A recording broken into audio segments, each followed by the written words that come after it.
ফলে কলাক্ষেত্ৰত এডভান্টেজ আসাম 2.0 চুক্তিপত্ৰ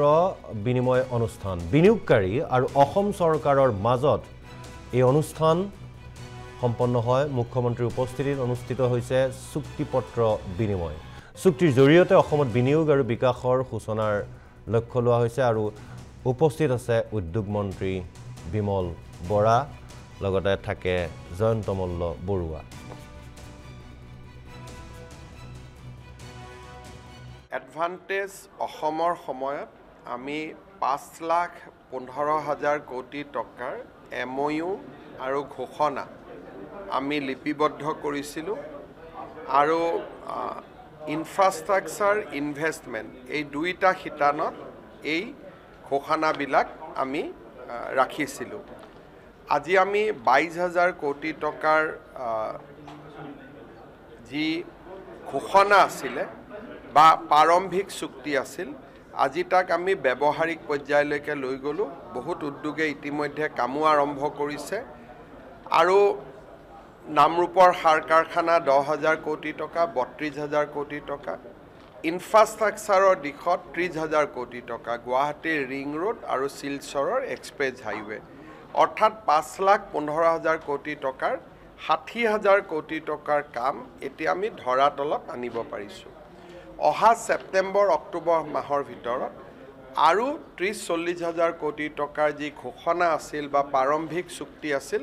তাক আমি ব্যৱহাৰিক পৰ্যায়লৈ আনিব পাৰিম বুলি আশা কৰিছোঁ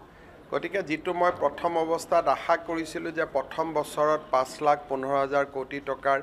1 লাখ কোটি আহিব সেই ধৰণৰ পৰ্যায়তে আজি আমি আগবাঢ়ি গৈছোঁ আৰু আজিৰ যিখন MOU বিজেপিৰ মানুহ পাকিস্তানলৈ গলে বিহিত ব্যৱস্থা লোৱা হ'ব আৰু প্ৰমাণ পালেই জেপি নাড্ডালৈ পত্ৰ প্ৰেৰণ কৰা হ'ব গৌৰৱ গগৈৰ পাকিস্তান লিংক সন্দৰ্ভত মন্তব্য মুখ্যমন্ত্ৰীৰ ISIৰ আমন্ত্ৰণ ৰক্ষা কৰিছিল গৌৰৱ গগৈয়ে মই মুখ চুপতি মাৰি থকা নাই বুলি পুনৰবাৰ স্পষ্ট কৰিলে মুখ্যমন্ত্ৰীয়ে কোনবা পাকিস্তানত গৈছে আমাক নাম দিলে আমি তৎকালীনভাৱে ব্যৱস্থা লম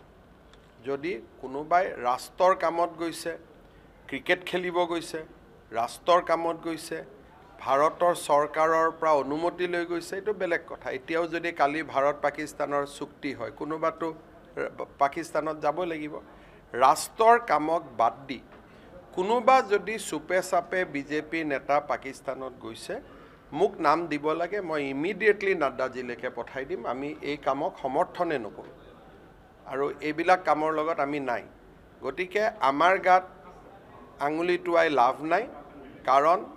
পাকিস্তানত এটা ধৰ্মীয় কামত মানুহ যাব তাতে গুৰু নানকৰ জন্মস্থান আছে গতিকে পাঞ্জাবৰ কংগ্ৰেছ বিজেপি সবেই যায় গুৰুদ্বাৰালৈকে বেলেগ কথা আৰু তাৰ কাৰণে স্পেচিয়েল অনুমতি লৈ যায় কিন্তু কোনবাই যদি পাকিস্তানৰ লগত ব্যৱসায় কৰি আছে কোনোবাই যদি পাকিস্তান চৰকাৰৰ আমন্ত্ৰণত পাকিস্তান গৈছে বিজেপি নেতা আমি নাম পালে ডেফিনেটলি মই ৰাষ্ট্ৰীয় সভাপতি নাড্ডা ডাঙৰীয়ালৈকে পঠাই দিম বিহিত ব্যৱস্থাৰ বাবে এই বিষয়টোৰ ওপৰত মই আপোনালোকক আগতে কৈছোঁ যে প্ৰমাণ উলিয়াই দিয়ক বুলি নহয় আৰু কথাটো মই আপোনালোকক অনুৰোধ কৰিম যে সদায় সুধি থাকিলে মোৰ কাৰণে অশান্তি হৈ যায় আপোনালোকে প্ৰত্যেকবাৰে লগ পালে এইটো সাবজেক্টে সুধি থাকিলে মোৰ কাৰণে অলপ অপ্ৰস্তুত হওঁ কাৰণ প্ৰত্যেক 24 ঘণ্টাতটো কোনো ডেভেলপমেণ্ট নাথাকে যোৱাকালি ইয়াতে শংকৰদেৱ কলাক্ষেত্ৰত উত্তৰ দিছোৱে আৰু 12 ঘণ্টাৰ পিছত মই কি উত্তৰ দিম কোনোটো ডেভেলপমেণ্ট নাথাকে কিন্তু অসমৰ ৰাইজক মই তিনিটা কথা স্পষ্টভাৱে কৈছোঁ যে গৌৰৱ গগৈয়ে পাকিস্তানত ISIৰ নিমন্ত্ৰণত গৈছিল এতিয়ালৈকে মই ইমানটোলৈকে যোৱা নাছিলোঁ আজি মই প্ৰথমবাৰ কৈছোঁ যে তেওঁ পাকিস্তানত ISIৰ আমন্ত্ৰণত গৈছিল তাৰ ডকুমেণ্টছ আমাৰ লগত আছে ফুৰিব যোৱা নহয় আজি মই এক ষ্টেপ ওপৰত কৈছোঁ আৰু তাত তেওঁ ডেফিনেটলি ট্ৰেইনিং ল'ব গৈছিল কাৰণ ISI তেওঁ কিয় মাতিব পাকিস্তানৰ গৃহ বিভাগৰ চিঠি পোৱাৰ পিছতহে গৌৰৱ গগৈ তাত গৈছিল আৰু গৃহ বিভাগৰ মানে কি পৰৰাষ্ট্ৰ বিভাগে মাতা ইউনিভাৰ্চিটিয়ে মাতা বেলেগ কথা তেওঁ প্ৰত্যক্ষভাৱে পাকিস্তান চৰকাৰৰ আমন্ত্ৰণত তাতে গৈছিল আৰু চৰকাৰৰো বৈদেশিক পৰিক্ৰমা বা সাংস্কৃতিক বিভাগ নহয়, ডাইৰেক্টলি পাকিস্তান চৰকাৰৰ গৃহ বিভাগৰ আমন্ত্ৰণত গৈছিল। গতিকে কিমান ডেঞ্জাৰ, বহুত অসমৰ সাংবাদিকে ভাবি আছে যে এইটো মুখচুপতিৰ কথা হৈ আছে। ইয়াত মুখচুপতি একো হোৱা নাই।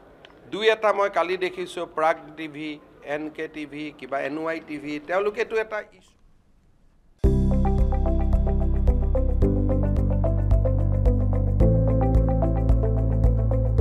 NB নিউজ, সহজ সৰল ভাষাত নৱভাৰতৰ কথা।